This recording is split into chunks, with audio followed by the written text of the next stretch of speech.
તો વાંકાનેર ગામે ગ્રામસભા દરમિયાન હોબાળો મચ્યો હતો। મહિલા સરપંચ અને તેમના પતિ અને ગ્રામજનો વચ્ચે બોલાચાલી થઈ હતી। વિકાસના કામોને લઈને ગ્રામસભામાં ગરમાગરમી થઈ હતી અને ચર્ચાઓ તેજ બની હતી। મહિલા સરપંચના ઉગ્ર વર્તનનો ગ્રામજનોનો આક્ષેપ છે।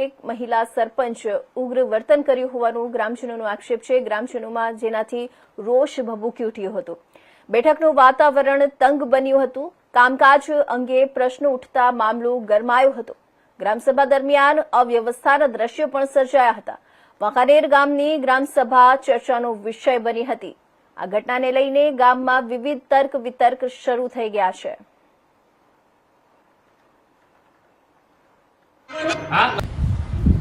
હું વાંકાનેર ગામનો જાગૃત નાગરિક છું અને આજે 5/6/2026ના રોજ ગ્રામસભા યોજાયેલી તેની અંદર હું મારા ગામના જે રજૂઆત કરવાની હોય તે અંગે હું ગ્રામસભામાં જોડાયેલો અને મારી સાથે બીજા 70 થી 80 લોકો પણ જોડાયેલા।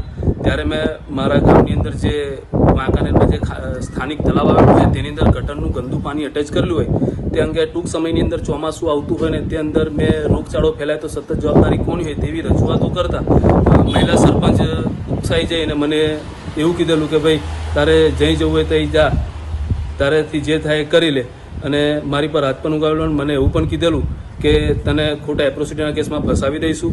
જો વાંકાનેર ગામની અંદર આ જ રીતના તમામ વહીવટો જ મહિલા સરપંચને તેઓના પતિ દ્વારા જ જો કરવામાં આવતા હોય તો પછી ગ્રામસભા કરવાનો કોઈ મતલબ જ નથી થતો, પછી ગ્રામસભા રાખવાની કોઈ મિનિંગ જ નથી।